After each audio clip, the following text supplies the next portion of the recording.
everyone, welcome back to the BTI Unleashed podcast, where we dive deep into the world of business and recruitment. I'm Hatikah, the head of marketing at BTI Executive Search, your host for this podcast. Get ready to hear from industry leaders and enjoy some thought-provoking discussions and practical advice that will elevate your career and business. Today, we have a very special guest who has not only made a significant impact in the recruitment industry, but also leads teams across multiple countries. Please welcome Ailing Lee, the BTI Executive Search Country Director of Malaysia and Indonesia.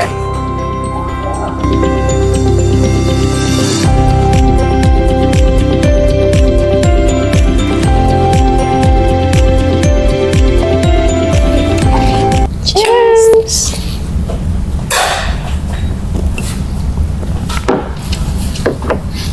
Thank you for joining us today, Ailing. Before we dive into our conversation, could you introduce yourself to our listeners? Sure. Hi, everyone. My name is Ailing. I'm the country director for BTI in Malaysia and Indonesia. So I come with 16 years of working experience in the recruitment industry, span across Malaysia, Singapore, and Indonesia. Happy to be here with you. Great. To kick things off, could you share to our listeners what inspired you to pursue a career in recruitment? Sure. So 16 years back after graduations, I was very clear that human resources related functions was the field that I want to pursue. So I was lucky enough to be given an opportunity to work with agency. So I quickly fall in love to the process of working closely with clients to understand their culture, the business goal that allows me to deliver a tailored solutions for them, and at the same time to guide the talents through their career journey. So placing them in environment where they can strive is deeply rewarding. So hence I'm very grateful to be able to continue to contribute in this industry. That's fascinating. Managing operations in multiple countries must come with its own set of challenges. What are some of the most significant challenges you face in this regard? Sure, being in the regional operations is definitely not easy. So the most prominent challenges that I faced since I took on the regional portfolio were the culture and communications. Let's talk about culture. So different countries do have different culture norms and practices that influence the business behavior as well as the expectations. What we typically consider polite or appropriate is one culture may be viewed differently in another. So attitudes towards the work, deadlines, job role can differ across the culture. Some culture may prioritize punctuality and efficiency. Some might place more value into relationship building. So it can be very, very different. So, and of course, through the culture is also influence once decision makings are made within the organizations. So in some culture, decisions are made hierarchically with input from senior leaders, while in others, more collaborative or democratic approach is preferred. Another challenges was communications. When it comes to communications, different culture will also have different communication style. For example, some culture are more direct and value straightforwardness, while other may prefer indirect communications to maintain harmony. So some may favor face-to-face meeting versus discussions, or while might prefer written communications or digital platforms in nowadays. So even when a common language is used, the differences in proficiency can lead to misunderstanding or clarity and effectiveness in the communications. So therefore, by understanding or adapting to one's culture and communication differences can build effective and respectful relationship in an organizations. That's true. As an intercultural graduate myself. Oh, okay, good. Yeah. Okay. Those are indeed complex challenges, cultures and communication, because each cultures has its own communication styles. Yeah. Shifting gears a bit, what advice would you give to professionals preparing for a job interview at a senior executive level? Sure. As senior leaders in organizations or even myself, we are often on the hiring side of the interview process. And definitely we are very familiar with how candidates can excel or even fail during an interview process. However, in the perspective from other side of the table is something we rarely experience. Many of us may only attend interview once in every 5 to 8 years, and or even less frequently, given this infrequent experience. So it is very crucial for senior leaders to focus on preparations and practice to ensure that we present ourselves effectively. So in your interview process, if you are presented by a recruiter, please ensure you do have or you are being provided with all the essential informations of the hiring or JD if they may have, if you're on your own on your job search. So here are a few key points as reference for you. During the interview process, understanding the business inside out is very essential. Right? So at the executive level, you are expected to have a comprehensive grasp of the company industry, the market positions, the competitor landscape, and key challenges. Through a thorough research, including the recent financial reports, strategic initiative, and leadership changes, that will be able to help you to position yourself better and cater your interview process that relevance to what's the needs of the business, and of course to also showcase and bring live example during the interview process. As a senior executive, we are hired for our ability to lead and inspire. So be prepared to articulate your leadership philosophies and track records of building a motivating, high-performing team. Share some example of how you have successfully managed change, drive innovations, and navigate complex business environment. So at this level as well, our ability to think long-term and make decisions that shape the future of the business is critical, right? So be ready to discuss our approach to strategic development, risk management, and how we can balance short-term performance with long-term growth. Next essential is to showcase result and impact. So as a senior executive, we are often hired based on our ability to deliver measurable results. So be prepared to share a specific example of how we have driven business outcome, improved profitability, managed costs, or expanded market share. Use data or metric to quantify our impact wherever possible.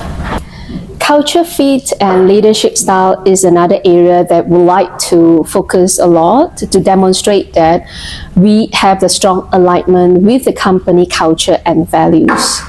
And of course, be ready to discuss topics which is broader than business environment. For example, how global economic trends, regulatory changes, and the technology advancements that could affect the business. So good to do a little bit of research on the industry, the landscape through probably PESTEL framework. That will be helpful.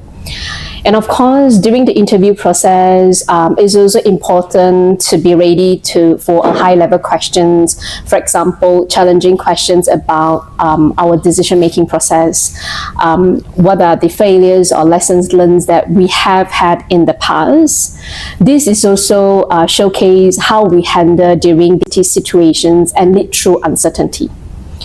Last but not least, it's important for us to at least prepare or ask thoughtful questions. These will demonstrate our strategic thinking and genuinely interest in the organizations or the future directions of the organizations. Wow, that's a long advice.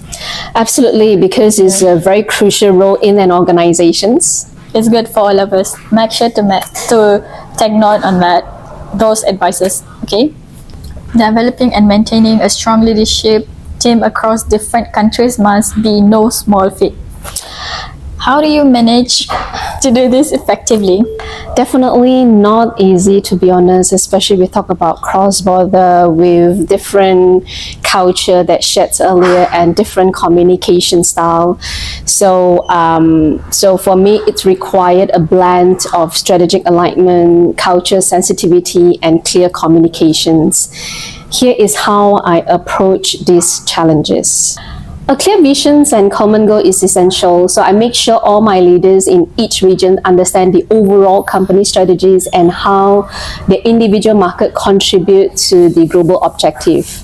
This alignment ensures that despite geographical differences, everyone is working towards the same missions. And of course, to have a clear communications or transparent conversations is essential. So we do have regular updates, virtual meetings, in-person meeting, engage in gathering regardless of the locations. Another focus from my end would be I do empower all my leaders, local leaders, to make decisions that is right for their markets, for their divisions. I give the country's leaders the autonomy to adapt strategies that fit to the market conditions, while ensuring they remain aligned with global objective. So this balance of global oversight and local flexibility build trust and encourage innovations. Developing a strong leadership team also required a continuous investment in their development. So I ensure that all the leaders across the regions do have access to the same opportunity for professional growth, whether through the internal training, leadership coaching, or cross-functional projects. And this is not only to strengthen the individual leaders, but also create a cohesive leadership team that align in their development journey. Last but not least, which is most importantly, is really having the succession planning and hire right from the start. Okay, speaking of communication, managing remote teams has become more relevant than ever. What are some of the effective methods you use to ensure high performance in remote teams? Managing remote team required a thoughtful approach to ensure productivity, engagement in the team, and high performance. So here are some of the key methods that I found effective. Set a clear goal and expectations from the start, right? It is essential for us to set or to establish clear goal, role, and expectation for everyone in the team. Remote team need a strong sense of directions. So I'll make sure that each individual understand their responsibility and how their work contribute to broader team objective and the metric for success. And of course, we also need to provide the right tool and resources for them to perform, right? To ensure that the remote team have got the right technologies, the tools and resources to do their job effectively. With the tools and resources now, we need to leverage on technologies for communications and collaborations. So effective communications is the backbone for all of remote team management. So I use the combinations of communications tools, anything that is possible, right? Be it Microsoft Teams, email, WhatsApp, call, whatever is possible to ensure seamless collaborations among the team. Regular checks in, both one-on-one and with the full team, or help keep everyone aligned and informed. And of course, we also need to maintain a regular and structured communications to avoid isolations, miscommunications. So I ensure regular and structured communications. This includes weekly team meetings, daily checks-in if required, and of course to schedule one-on-one meeting with the team as well. Often remote team can feel disconnected. Yeah, so this is important to build a sense of teamwork among them. So we do usually organize, be it a team building when I travel, we meet them face to face, or we organize a virtual team building with the team. And of course, celebrate success will be another area that we emphasize a lot, and even more critical where individual contribute can sometimes be unnoticed. Yeah, so, and culture of accountability. This is important to trust the team member while ensuring accountability from every one of them. Just because the team is remote doesn't mean professional growth should be put on hold. So I do emphasize a lot, I do invest time a lot in the team member professional development in the organizations. So by using this method, focusing on clear communications, accountability, team cohesions, I have been able to manage remote team more effectively and also to maintain their performance month on month, quarter on quarter, and year on year. That's wonderful insight. If you could give one piece of advice to aspiring country directors, what would it be? To succeed as a country lead, so you must blend a strategic understanding of global business objective with deep local expertise. So here are a few points as a reference. So as aspiring country directors, immerse yourself in the local market by understanding its economic conditions, the culture, nuances, regulatory environment, and competitive landscape. This knowledge will help you to make informed decisions and adapt to global strategies to local needs effectively. Again, PESTA framework may be helpful. And of course, build and nurture relationship. Leadership is all about people around us. So establish strong relationship with the key stakeholders internally, externally, with clients, with candidates, even with the government officer would be essential, right? And of course, continue to invest and develop our leadership skill, hone our leadership skill to inspire and to motivate our team. Effective communications, decision-making process, conflict resolutions are essential. Lead by example and cultivate a positive and inclusive work culture that align with both local values and global visions. So as a country directors, we also need to ensure at any point of time we are aligning local and global goals. So ensure that our strategies and actions are in alignment with the company global objective while addressing the specific needs of our own local market. And of course, to be prepared to adapt and respond to changing market conditions. Last but not least, despite we already at the country leadership portfolio, never forget to invest on ourselves. So the continuous learning to ensure that we always stay updated on the industry trending, the emerging technologies and best practices is very important, because this will continue to help us to enhance our effectiveness as a leader and also help to stay ahead in the dynamic business environment. Such valuable advice, Ailing. Great leaders make great teams. So I believe we've come to the end of our session. Before we wrap up, do you have anything to add on? Sure. Leadership is a journey, so I have embarked mine. How about you? Great. That concludes today's session. Thank you for sharing your insights and experiences with us today. It's been an enlightening session. Until next time. Bye. Bye. Cheers. Cheers. Thanks for tuning into the BTI Unleashed podcast. We hope you enjoyed today's episode and that our guest inspired you with her ideas and insights. A big shout out to Ailing for sharing her knowledge and expertise. If you missed any part of this episode or want to listen again, be sure to check out our YouTube, Spotify, and SoundCloud. If you are looking for talent or new career opportunities, be sure to contact us at BTI Executive Search.